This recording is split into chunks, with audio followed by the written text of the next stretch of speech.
nessa noite você receba a palavra de Deus. Ele vai falar um pouquinho dos seus livros.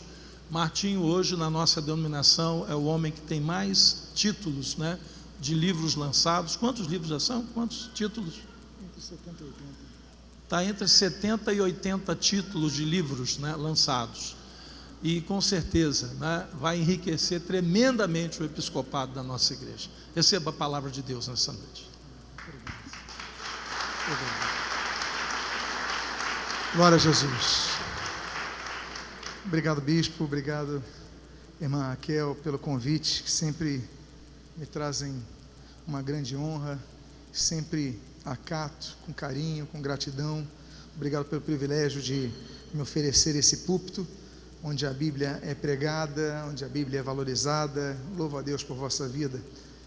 Fico muito feliz, surpresa agradabilíssima, ter aqui o louvor com o nosso irmão Nani, com os irmãos da equipe de louvor esse tão abençoado, não é verdade, meus amados irmãos? Louvor, ele prepara o nosso coração, o louvor, ele nos adentra a uma batalha espiritual, o louvor, ele nos renova, o louvor, ele traz libertação. O louvor, a Bíblia diz, por exemplo, em Lucas capítulo 2, do louvor que existe no céu. A Bíblia diz, por exemplo, no livro de Salmo, capítulo 18, do louvor que existe no meio da congregação. E a Bíblia, então, no livro de Salmo, número 18, no Salmo número 26, a Bíblia diz do louvor que existe no meio dos gentios. Deus levanta o louvor aos gentios, agrupa toda a humanidade. Afinal de contas, nós sabemos, por Apocalipse, capítulo número 5, que todos vão louvar ao Senhor. Todos um dia vão render louvores e adoração a Deus. É por isso que nós aprendemos pela palavra de Deus, por exemplo, em Atos capítulo número 3, que nós devemos louvar ao Senhor na alegria, como ali na Porta Formosa. E nós aprendemos no mesmo livro de Atos dos Apóstolos, no capítulo de número 16, que nós devemos louvar ao Senhor mesmo durante a prisão. O que nós aprendemos sobre louvor, de fato, é que nós devemos louvar, como diz o Salmo 145, devemos louvar ao Senhor todos os dias. Amém, queridos? Agora, quem louva ao Senhor? Os mortos louvam ao Senhor? Não. A Bíblia diz no Salmo de número 38, versículo 18, o seguinte: a morte não pode louvar-te, a sepultura não pode glorificar-te, somente os vivos, como eu, podem te louvar. Então, se você é vivo, louve ao Senhor, adore ao Senhor e agradeça ao Senhor. Não trouxe todos os livros, eu agradeço ao bispo por poder falar de alguns deles. Eu prometo que vou ser bem breve nesses avisos. Aqui tem alguns aqui, não vou falar de todos naturalmente. Eu quero dizer aos irmãos que eu sou acompanhado de minha companheira fiel, sempre está comigo onde eu vou. Cláudia está ali atrás, faz um sinalzinho, Cláudia. Cláudia é uma herança que Deus me antecipou. Sabemos, segundo a segunda carta de Paulo aos Coríntios, capítulo número 5, que um dia receberemos galardões nos céus. Mas nós sabemos que algumas das bênçãos reservadas aos santos são-nos antecipadas. Como em João capítulo 14, o Senhor Jesus falou: deixo-vos a minha paz vou lá dou. Ou seja, nós temos em terra algumas heranças, e a Cláudia é um dos galardões que Deus antecipou à minha vida. Bom, eu tenho alguns livros a falar aqui. Martinho Lutero e a Reforma Protestante. Aqui, para quem gosta de história da igreja, nós aqui falamos então desse aspecto importantíssimo. Quero falar a Reforma Protestante como propulsora da liberdade de imprensa. Muito se fala sobre liberdade de imprensa, e a Reforma Protestante lutou por esse direito que hoje nós aqui, enfim, usufruímos. Eu quero falar, esse livro daqui é importantíssimo, para mim tem que ser um dos primeiros livros do novo convertido a aprender, o princípio de autoridade. Muitos não aprendem a obedecer os seus pais, não aprendem a obedecer seus professores, não aprendem a obedecer a ninguém. E aqui esse livro, Princípio de Autoridade, fala de um princípio que vai gerar o primeiro pecado. O primeiro pecado não acontece na história da humanidade, acontece nos céus. Isaías capítulo 14, Ezequiel capítulo 38, fala do pecado de Satanás. E ali, esse pecado, ele configura-se dentro dessa perspectiva de princípio de autoridade. Acima do trono de Deus, elevarei meu trono. Então, esse livro é importantíssimo, recomendo a todos a que possam lê-lo. Eu tenho um livro aqui que fala sobre aborto à luz da Bíblia, um livreto, é rápido a leitura, para alguém que você conhece, alguém que já cometeu esse ato, Então aqui nós falamos sobre o que a Bíblia fala a respeito disso, mas também as perspectivas abençoadoras àquele que cometeu esse ato, o perdão de Deus, o amor de Deus, tirar de culpa, enfim, é um livro que é recomendável a essas pessoas.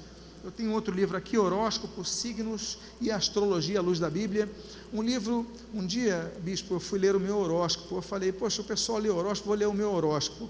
Cliquei num site de uma revista ali e li o meu horóscopo. E ali estava assim, hoje não é um dia bom para você tomar decisões. Então eu falei, opa, já não vou tomar decisões.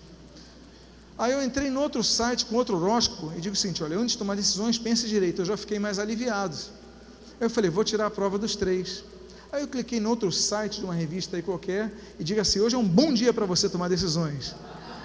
O que eu fiz? Eu tirei uma fotografia da tela e coloquei aqui nesse livro para mostrar uma das contraditoriedades dessa questão que a tantos ilude. Agora, além disso, os aspectos espirituais por trás de tudo isso.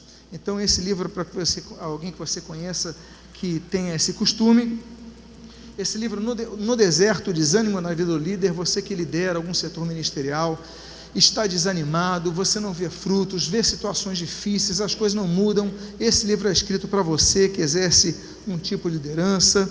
Esse livro daqui eu acho importante também, Com Quem Casar, a segunda decisão mais importante da vida. Você que pretende casar é a segunda decisão mais importante, só perde para a salvação, aceitar a Cristo, depois é o casamento, mais do que profissão, mais do que qualquer coisa. Então você que pretende casar, esse daqui é a nossa base de curso de noivos ali na Tijuca. Eu tenho aqui um livro na área de teologia, que é Teontologia, a doutrina de Deus o Pai. Nós falamos aqui quem é Deus, como nós podemos conhecer a Deus, o que é a vontade de Deus, por que acontece o tsunami que mata 200.000 pessoas, por que nem todas as orações nós falamos dos tipos de vontade de Deus. Então nós temos várias questões sobre a essência do caráter de Deus. Deus é amor, mas pessoas morrem de enfermidade, crianças estão desnutridas. Deus é justo, mas ímpios passam livres e morrem na riqueza. O que acontece com esse Deus? Quem é Deus? Nós falamos a respeito desse livro de Teontologia. Ainda na área de teologia, nós temos esse livro, Angelologia, a doutrina dos anjos. Existem vários tipos de anjos que na Bíblia não são traduzidos. Alguns são, outros não. Por exemplo, em algumas versões da Bíblia, o Senhor Jesus diz assim, olha, vocês não podem servir a Deus nem as riquezas. Em outras traduções, você lê, você não pode servir a Deus nem a Mamon, é o nome de uma divindade. Existem vários nomes de divindades que estão por trás de nomes que foram traduzidos. Por exemplo, quando eu era criança, eu não entendia porque Deus mandou destruir os bosques. Eu lia na minha tradução, eu era criança, Deus mandou destruir os bosques, mas que coisa antiecológica, por quê? E depois eu fui a descobrir que bosque, Azerá, é o nome de uma divindade. Deus não mandou destruir os bosques, mandou destruir os altares a Azerá. Então tem muitas. Então o que eu fiz? Eu coloquei o nome de todos os demônios que são descritos na Bíblia, aqui, com as perspectivas de tradução. E você que gosta de conhecer sobre o assunto de angelologia, demonologia, aqui estão todos os textos baseados no grego, no hebraico, etc. e tal. Aqui nós falamos sobre outros assuntos. Quebrantamento na vida do líder. É importante você entender o que é quebrantamento. As pessoas voltam no retiro todo acesos, todo animados, querem revolucionar o mundo, 3 semanas depois estão frios de novo. O que houve ali? Houve um movimento, houve um momento. São importantes, claro que são, mas o que é necessário para manter o mesmo espírito é o quebrantamento do espírito. Temos que quebrantar, e esse livro fala sobre isso. Enfim, os filhos do líder. Você quer criar os filhos? Você que ainda não tem filhos que são crianças, tem sobrinhos que estão nessa idade são vários conselhos bíblicos a respeito de criação dos filhos, e aqui eu coloco os filhos do líder, porque é muito difícil você exercer uma liderança, ter às vezes uma responsabilidade grande. As pessoas cobram muito dos nossos filhos, e olha, não são poucos os que estão desviados. Eu estudei no Colégio Batista, na Tijuca, e claro, o Colégio Batista dá muito desconto para os filhos pastores, né? Tanto é que é um colégio denominacional, enfim, e uma boa parte de filhos de pastores ali desviados nas drogas, no mundo. Por quê? Porque muitas vezes os pais, pela pressão, que não sabem educar os filhos. Você que exerce liderança, exerce uma responsabilidade maior, tem que aprender a blindar seus filhos. Eu lembro que quando eu era criança, na escola dominical, a professora perguntou para várias crianças, fez uma pergunta, e a gente ia respondendo. Teve uma pergunta que ela fez para mim e falou, isso, eu nem lembro a pergunta, mas ela fez uma pergunta bíblica. Eu falei, professor, não sei. Ela, como você não sabe? Você é filho de pastor. Que vergonha. Olha o peso que jogou para uma criança de 8 anos de idade, como se ela tivesse que conhecer tudo. Enfim, então são muitos pesos, tem muitos filhos de líderes que estão frios na fé, e é um livro que eu recomendo, inclusive você que tem filhos adolescentes. A esposa do líder, esse daqui eu já falei da outra vez, amiga, ovelha, mulher. A esposa tem que se desdobrar. Há uma maldade com as esposas, né? Elas precisam ser sexys para os seus maridos, serem boas cozinheiras, a casa tem que estar brilhando. Nós cobramos tanto delas, que se nós nos colocássemos no lugar delas, a gente não conseguiria nem 1% do que elas fazem. Nesse livro eu coloco inclusive aqui, e eu tiro do hebraico, a obrigação que o marido tem de pagar um salário para a esposa. Isso é bíblico, é bíblico. Isto é bíblico. É verdade. Meus amados, eu peguei o termo no hebraico porque a tradução no português é muito tranquila, a tradução de português são muito tranquilas.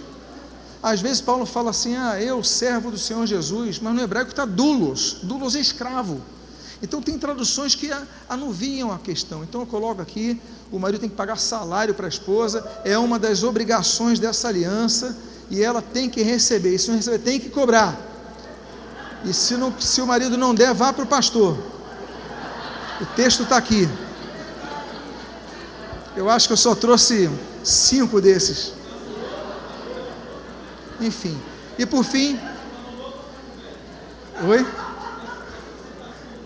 Está na palavra de Deus. Está na palavra de Deus que permanece para sempre. Isaías 40. Isaías 40. Permanece para sempre. E o último livro aqui é Bereshit, que eu falo aqui da criação do mundo. A criação do mundo em 6 dias, mas na verdade a ciência mostra que foram 15 bilhões de anos a criação do universo, 8 bilhões de anos a criação do mundo. Como você encaixa isso nos 6 dias criativos? É plenamente plausível que você entenda que os 15 bilhões de anos da criação do universo, os 8, 9 bilhões de anos da criação do mundo, com todas as provas geológicas, estão dentro dos 6 dias da criação. Isso daqui é para quem gosta de queimar um pouquinho, como dizem os antigos, a pestana, né? Estudar um pouquinho a mais, mas enfim, pode tirar algumas dúvidas a você. Eu agradeço, irmão, se puder levar os livros lá para fora, muito agradecido.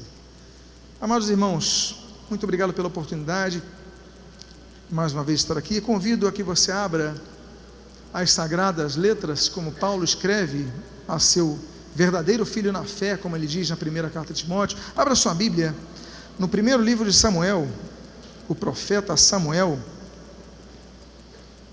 capítulo de número 5.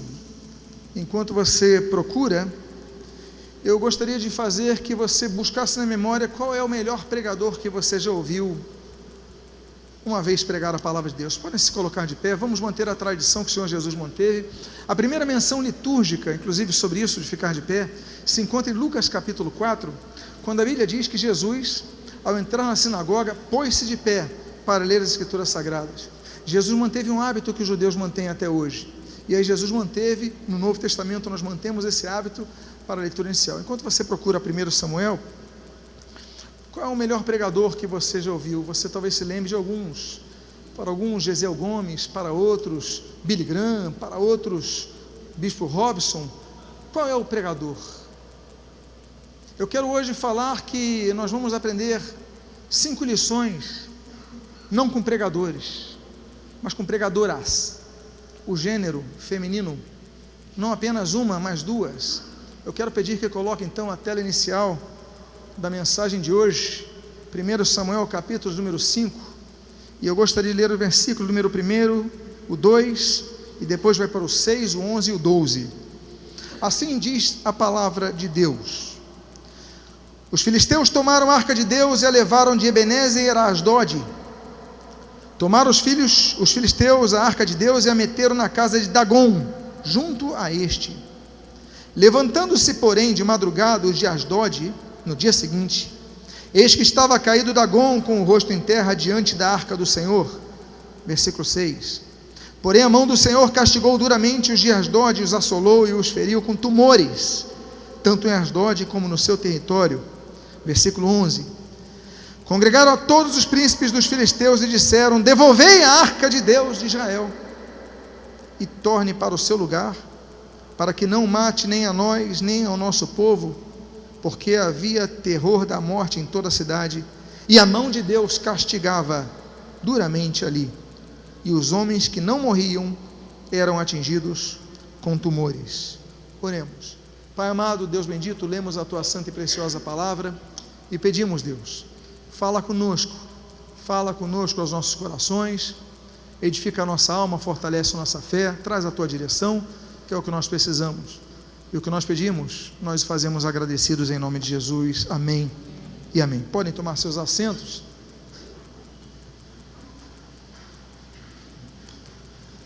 Uma tragédia aconteceu com Israel, eles perderam a coisa maior, mais valiosa que podiam ter. A coisa mais valiosa não era ouro, a coisa valiosa não era a coroa de um rei, a coisa mais valiosa não era o trono, a coisa mais valiosa que eles tinham era a arca, porque a arca, ela continha a presença de Deus, a arca simbolizava a presença de Deus.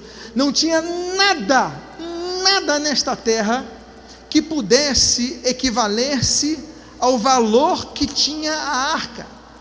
E os filisteus, ao vencerem a batalha contra Israel, eles levaram a arca.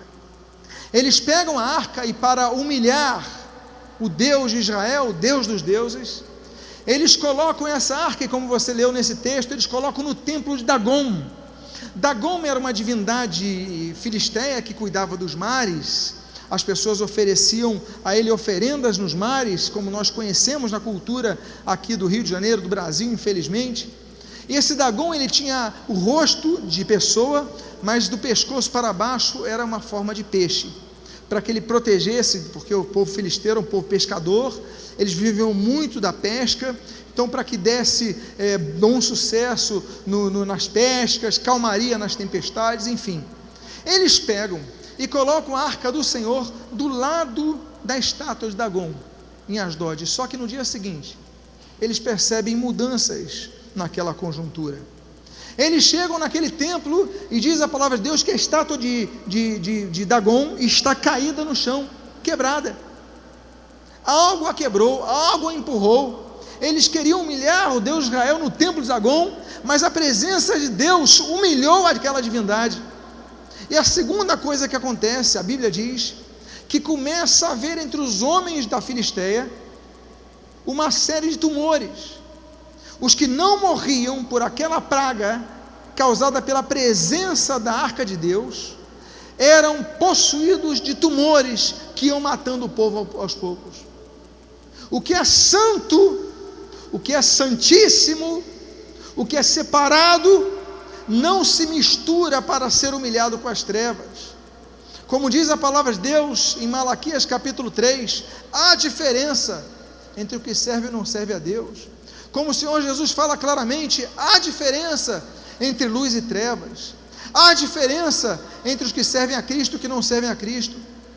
Hoje, nossa sociedade, com crescimentos evangélicos, nós estamos vendo isso se diluindo, nós não estamos vendo mais diferença.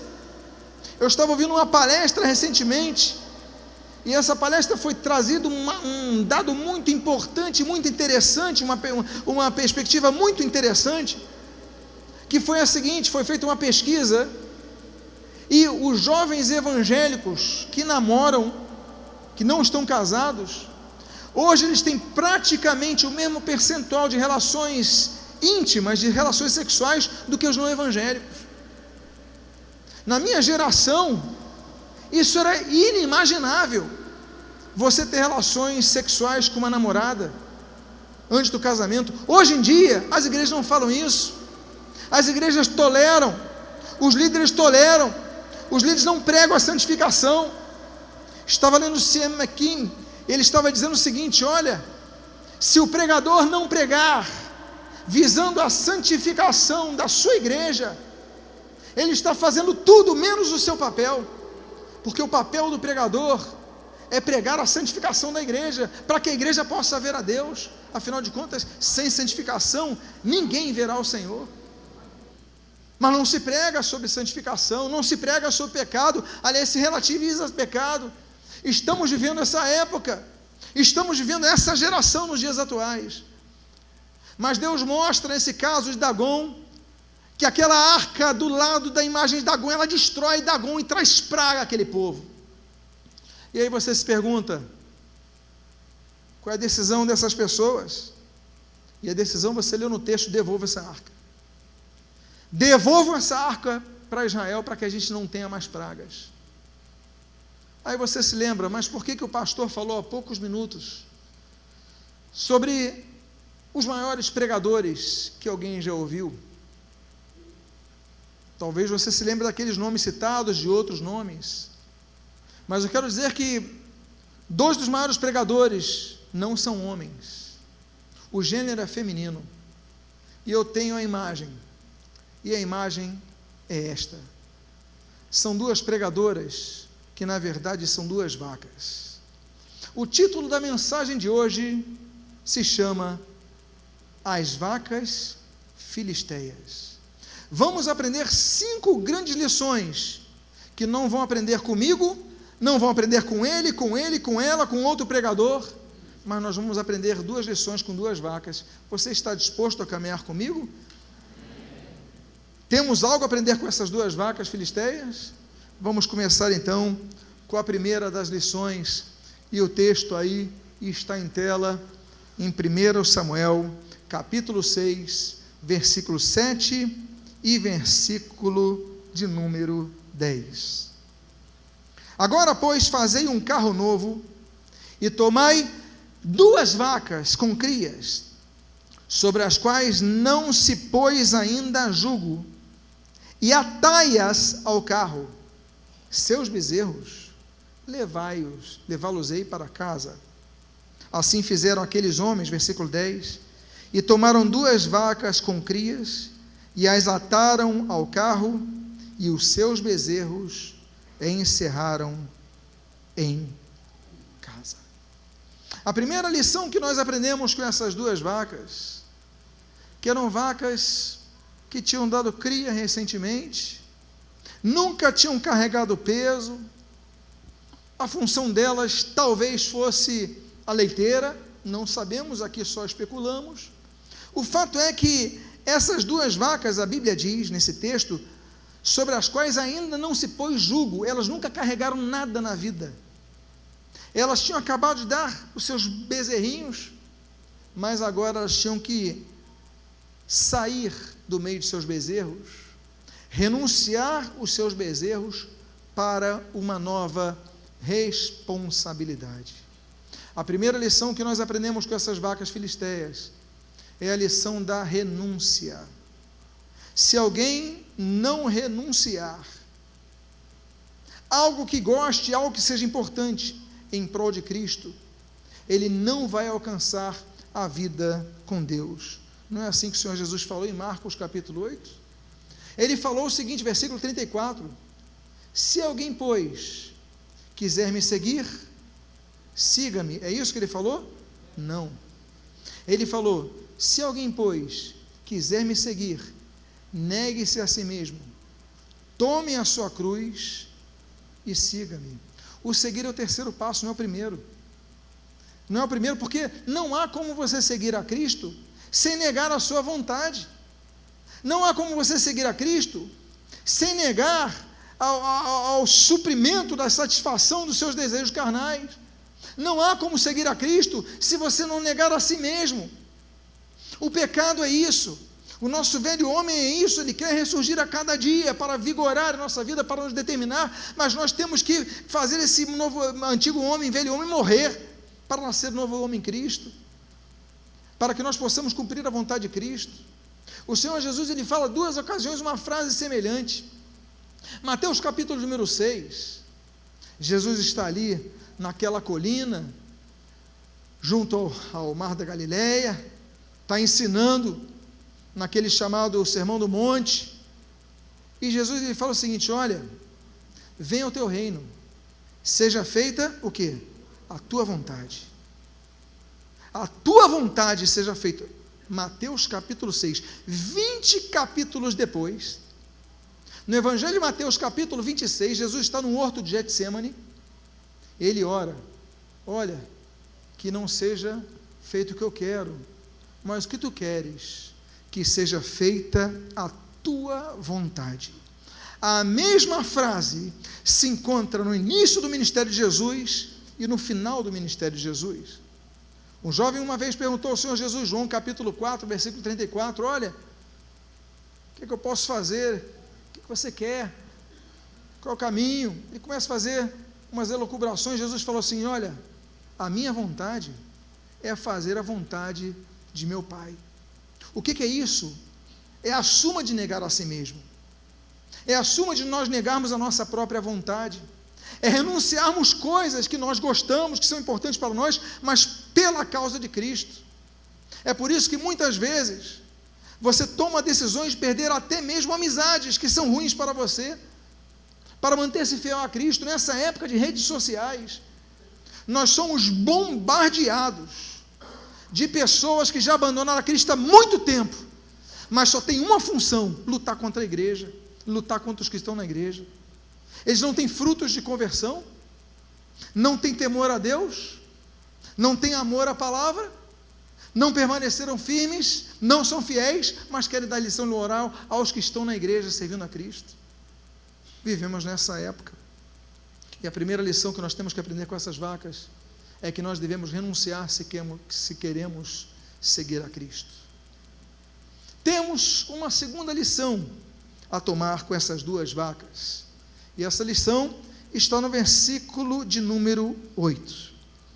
A Bíblia diz o seguinte: então, tomai a arca do Senhor, ponde-a sobre o carro, e metei num cofre, ao seu lado, as figuras de ouro que haveis de lhe entregar como oferta pela culpa, e deixai-a ir. Eu vou repetir detalhes do que elas tinham que transportar. Tomai a arca do Senhor, primeiro objeto, ponde-a sobre o carro, naturalmente o segundo objeto que eles tinham que conduzir, e metei num cofre. Essas duas vacas, diz a Bíblia, nunca tinham experimentado um jugo, que é um pedaço de madeira para unir dois animais, relativamente leve em relação a um objeto de tração como aquele carro. Só que eles tinham que ter o jugo, eles tinham que carregar o carro, em cima do carro a arca da aliança, que não era leve, e ao redor da arca da aliança, um cofre, um peso muito grande. Para isso, elas tinham que perseverar. A segunda lição que nós aprendemos com essas vacas para a nossa vida cristã é a perseverança. O Senhor Jesus ele falou: olha, Marcos capítulo 13, sereis odiados por causa do meu nome, mas aquele que perseverar até o fim, este será salvo. A Bíblia nos ensina a perseverarmos para sermos salvos. Nos lembramos, por exemplo, do Evangelho de Lucas capítulo 18, quando aquela viúva, ela está diante de juiz iníquo que não quer julgar a causa dela, e ela fica ali importunando o juiz, até o dia que o juiz falou: olha, eu vou atender a tua causa, porque você está insistindo. E o Senhor Jesus falou: nossas orações têm que ser assim, nós temos que lutar. Por quê? Porque Jesus estava ensinando a perseverança. Nós começamos a lutar por coisas, desistimos rapidamente, porque não perseveramos. Temos que aprender com essas vacas, que para poderem levar, elas têm que fazer um esforço, mas esforço contínuo. Não é apenas um esforço inicial, não é apenas um esforço de uma fase da vida, é um esforço contínuo. O nome disso é perseverança. A Bíblia diz em Atos capítulo 13, que nós devemos perseverar na graça de Deus. A Bíblia diz em Atos capítulo 17, que nós devemos perseverar na leitura da palavra de Deus. A Bíblia diz em Romanos capítulo 10, que nós devemos perseverar no ouvir a palavra de Deus. A Bíblia diz em 2 Crônicas capítulo 7, que nós devemos perseverar na santificação, não apenas lampejos de santidade, mas uma continuidade. A Bíblia diz, por exemplo, em Filipenses capítulo 4, Colossenses capítulo 4, que nós devemos perseverar nas orações. Perseverança não é fácil, perseverança é ato contínuo, regular, constante, você não pode desistir. Por isso que a Bíblia diz, por exemplo, que nós devemos, em Hebreus capítulo 12, perseverar quando Deus nos disciplina. A Bíblia diz, como foi citado aqui em Tiago capítulo 1, que nós devemos perseverar nas provações.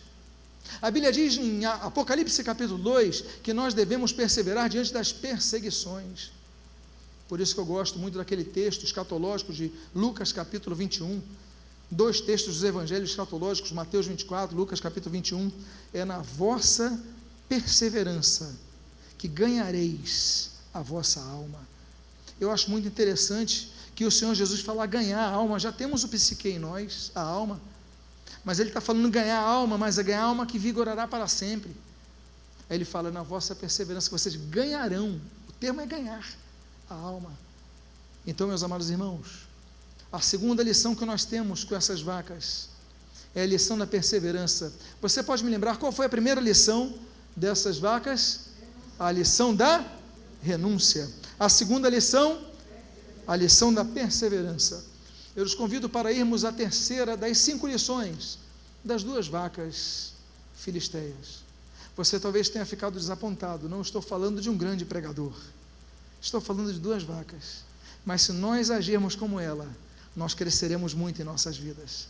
Quantos estão dispostos a caminhar para a terceira lição dessas vacas? Digo amém.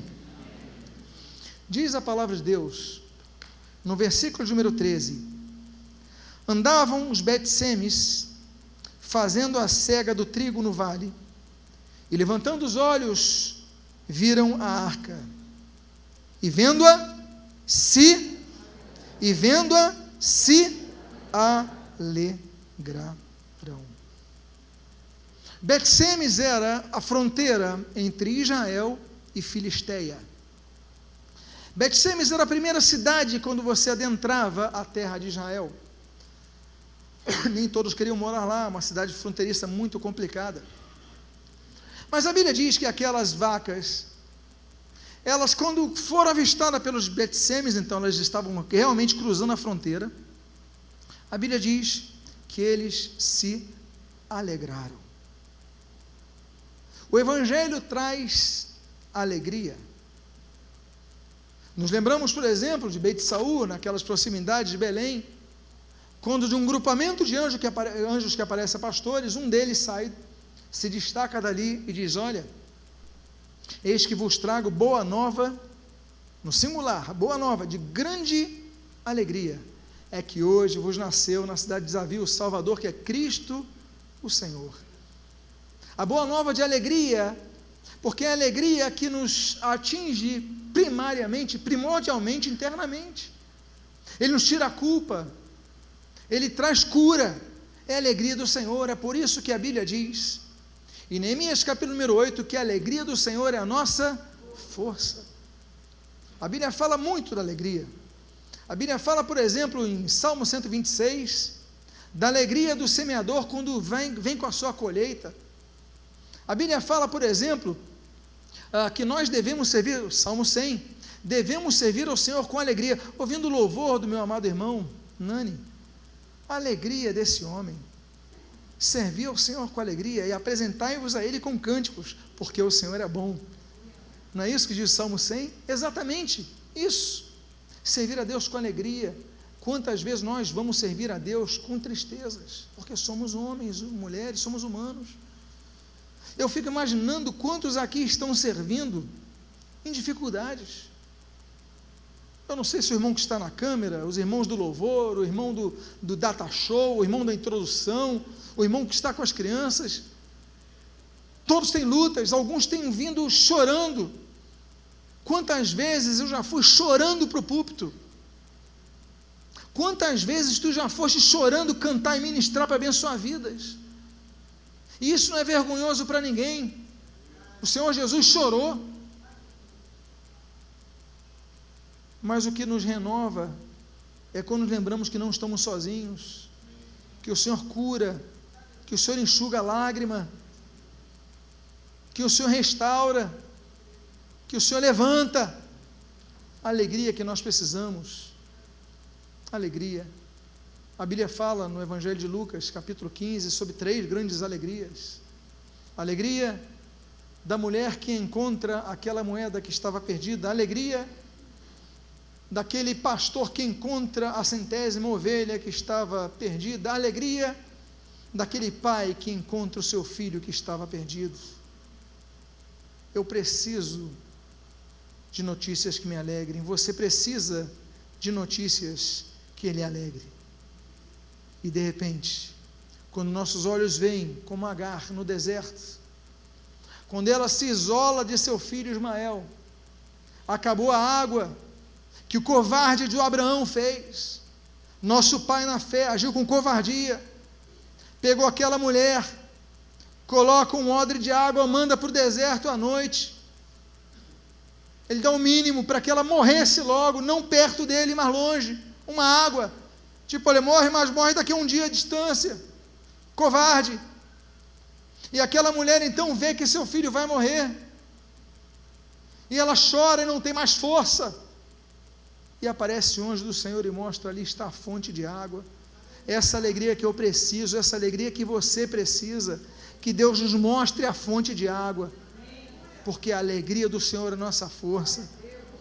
Por isso, meus amados, que nos lembramos que a alegria, por exemplo, o texto de Romanos capítulo 2, regozijai-vos na esperança, que nós possamos ter esperança que o Senhor vai aplicar alegria em nossa vida.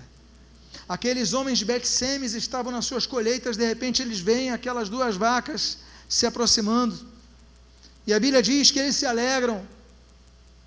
Comece a ver as vacas surgindo na sua vida, comece a ver a esperança surgindo na sua vida, que o Senhor vai trazer alegria a mim e a você.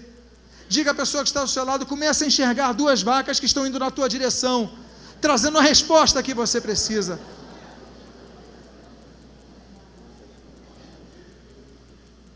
É por isso que Filipenses 4:4, alegrai-vos no Senhor. Digo mais uma vez, alegrai-vos. Há uma 4ª lição que nós aprendemos com estas vacas. Está disposto a caminhar mais 2 lições com vacas? O texto do versículo de número 12, desse capítulo 6, do primeiro livro do profeta Samuel, registra: as vacas se encaminharam diretamente para Bet-Semes, e andando e berrando, seguiam andando e berrando, não pararam nem com sofrimento, andando e berrando, seguiam sempre por esse mesmo caminho, sem se desviarem nem para a direita e nem para a esquerda. E os príncipes dos filisteus foram atrás delas até ao território de Bet-Semes, sem se desviarem nem para a direita e nem para a esquerda. Nós precisamos de uma coisa em nossas vidas: é a presença de Deus. Agora, nesta presença, nós precisamos de uma coisa: a direção de Deus. Precisamos da direção de Deus. As vacas não se desviaram nem para a direita nem para a esquerda. Aí você vai se lembrar, Deuteronômio capítulo 5. Não te desvies nem para a direita nem para a esquerda. Por quê? Porque seguiam a direção de Deus. Nos lembramos, por exemplo, de Êxodo capítulo número 13, quando a Bíblia diz que Israel estava no deserto, não havia bússola, não havia GPS, não havia tecnologia, e Deus então envia, Êxodo capítulo 13, durante o dia uma coluna de fumaça, durante a noite uma coluna de fogo, para que Israel seguisse e se guiasse. Porque Deus envia coluna de fogo e fumaça ainda no deserto da nossa vida. Ainda no seu deserto, Deus vai enviar coluna para que você veja e siga a direção dele. Deus, por exemplo, usa colunas de fogo e de fumaça. Nós, por exemplo, lemos em 2 Reis, capítulo 3, que Josafá procura uma direção de Deus. Onde eu vou achar a tua direção? E Deus fala, vai até o profeta. Era Eliseu o caso. Porque Deus nos envia a servos dele para nos dar direções. Deus talvez tenha te enviado este culto para te dar uma direção. Através do louvor que foi oferecido pelo irmão, através da palavra que foi trazida por ele, a direção de Deus vai vir através de um servo. Então fique atento para o que Deus vai falar contigo, porque Deus dá direção. Deus nos dá direção em vários momentos. Deus nos dá direção, por exemplo, às veredas da justiça, Salmo capítulo de número 23. Já no Salmo capítulo 73, a Bíblia diz que Deus nos dá direção para a glória. Deus visa que nós alcancemos a glória, a vida eterna.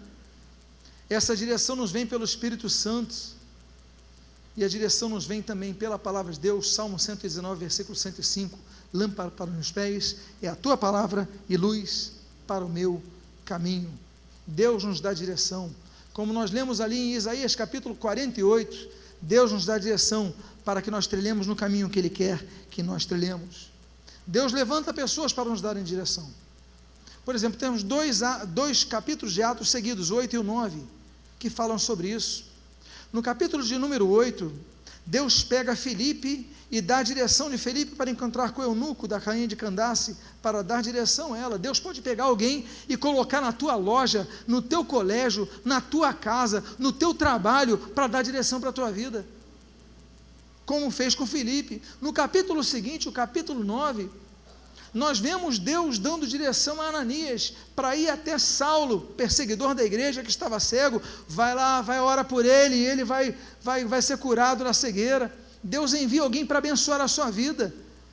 Essas vacas nos ensinam, amados irmãos, que quando nós andamos na direção de Deus, sem nos desviarmos para a direita, nem para a esquerda, Deus começa a manter a sua direção e mostrar que a direção dele é boa, é perfeita, é agradável para a sua vida.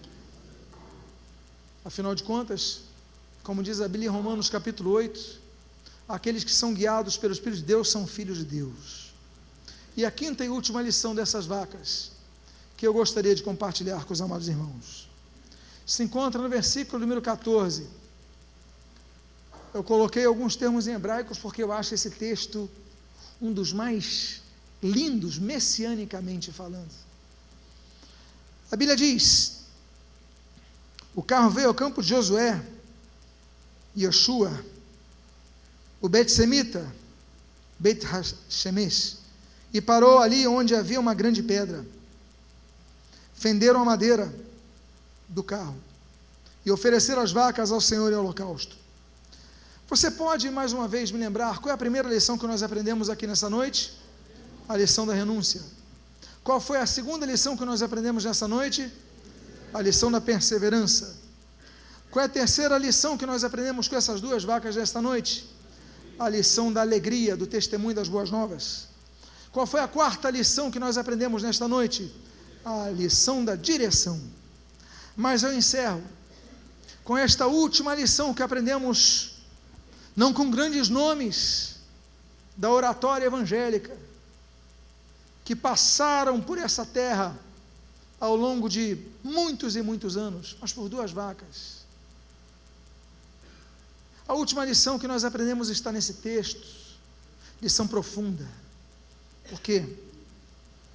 Porque é a lição de sacrifício. A Bíblia diz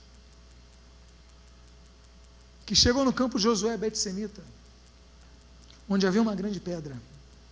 Fenderam o madeiro do carro e ofereceram as vacas em holocausto. O fim dessa história é a nossa história. O fim da história dessas duas vacas é a nossa vida.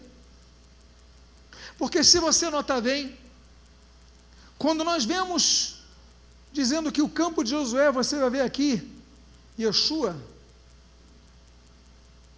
você vai se lembrar que o nome de Jesus é a mesma coisa.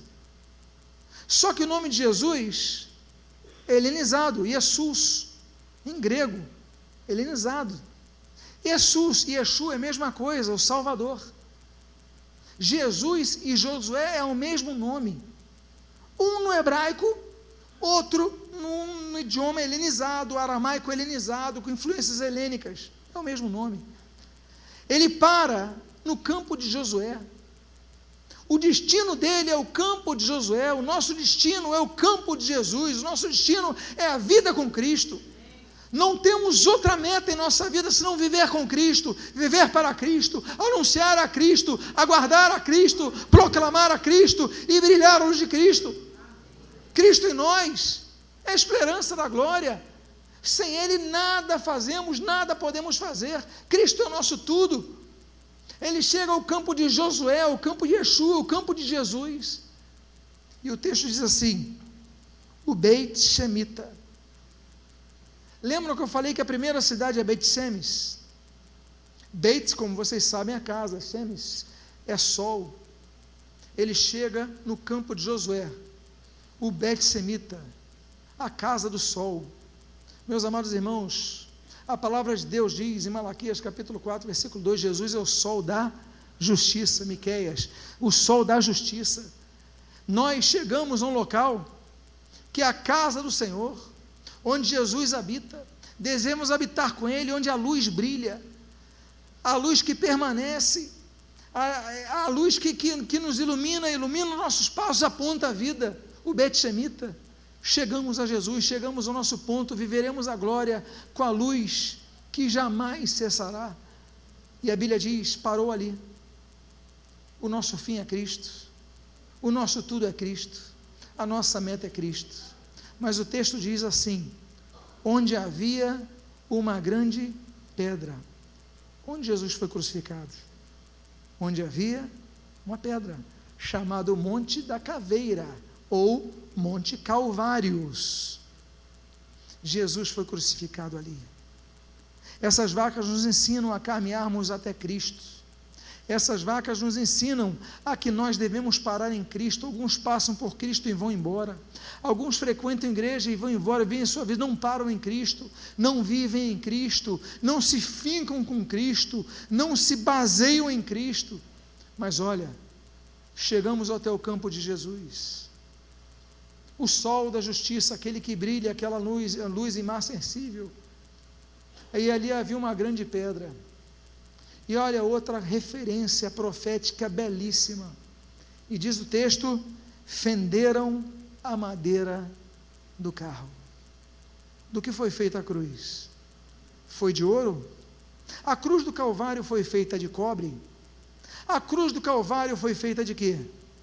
De madeira. E fenderam, porque sobre a madeira seriam sacrificadas essas duas vacas.